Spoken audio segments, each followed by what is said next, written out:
Hi everybody, welcome back to Rabbi Aharon Attitude Adjustment. Nice to see you all made it after Tisha B'Av this week. Tisha B'Av they call the saddest day of the year. Speaking of sad, I have to tell you that I've been getting a lot of calls from people lately who tell me that they're very, very depressed. They don't know where things are going, they're confused, they're upset. It's getting to be so hard they just don't know if they can go on. Now, I'm not just talking about average, everyday, run-of-the-mill people. I'm talking about people who I always thought had a lot of emunah. And they do. But times are tougher. We're getting to the point where we're doing the final run between Tisha B'Av and Rosh Hashanah.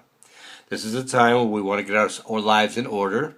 This is the time, they say, starting in Elul, that the king is in the field, which means Hashem is accessible to us, that we can talk to him, that we can make our case, that we can go into Rosh Hashanah totally clean. But to get back to the fact that people are very upset these days, it's a very difficult phenomenon to explain until you get out into the world and you see different examples of how people move their lives forward. Now, if you're truly sick and tired of being sick and tired, this is something that's going to be truly important for you to know. If you've ever participated in sports, or maybe you didn't compete in sports, but you competed in an academic, in debate, in something in science, in math, just in school in general, with your friends in general, just competition. You get to a point sometimes in a competition, no matter what that competition is, where you feel like you've just had it. The marathon runner who gets 26 miles and just falls down didn't run the marathon because it's 26.2 miles.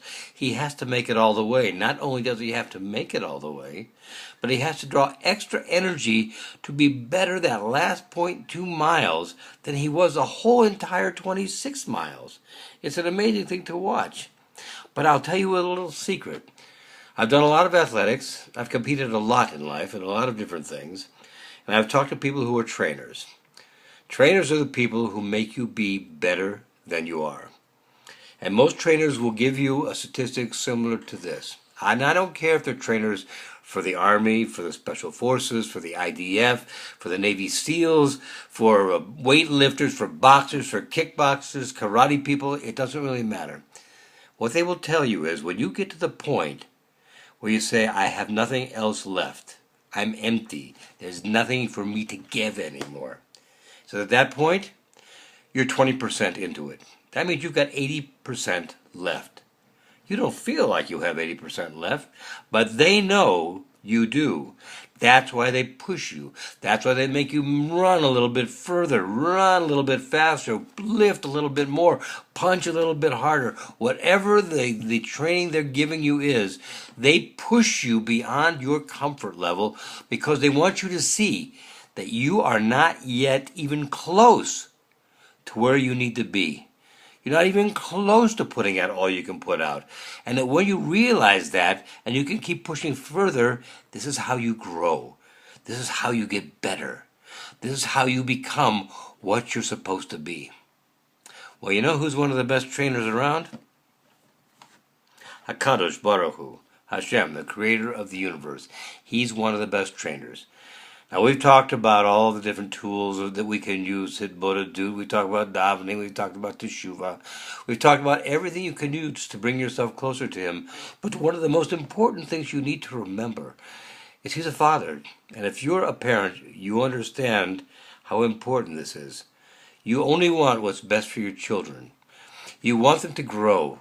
You want them to be strong. You want them to be the best they can be.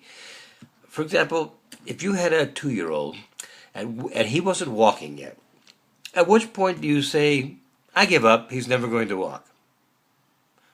You never get to that point. You love this child with all your heart. You want only what's best for them. Well, the creator of the universe wants exactly the same for you. That's why he won't let you quit. He won't let you give up. When you get to something that is so hard and you think you can't do it, let me give you a small secret.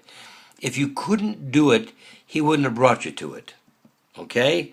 He only brings you to things that he's given you the strength to handle. You're strong because that's how he made you, and he wants to make you stronger. So remember, he's the best trainer you can get because he will push you beyond all your endurance to a point you didn't think you could get to, and now you're there.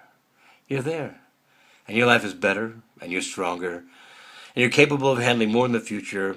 And each challenge that comes to you, you remember what you did on the last challenge and how you wished right past it, even though you thought you couldn't possibly do it. And that gives you the inspiration you need to go further and to do the things you need to do in life, to get closer to Hashem, and to get forgiveness this year for Rosh Hashanah and Yom Kippur, and to go on and do all the things that you were meant to do on this earth, all the beautiful, wonderful things you were meant to do, with the joy, with love, and with fulfillment. Having said that, I'm going to wish you all a very, very good Shabbos. It should be a very restful one for you because it's been a very tough week. You had to fast. You've had a tough week.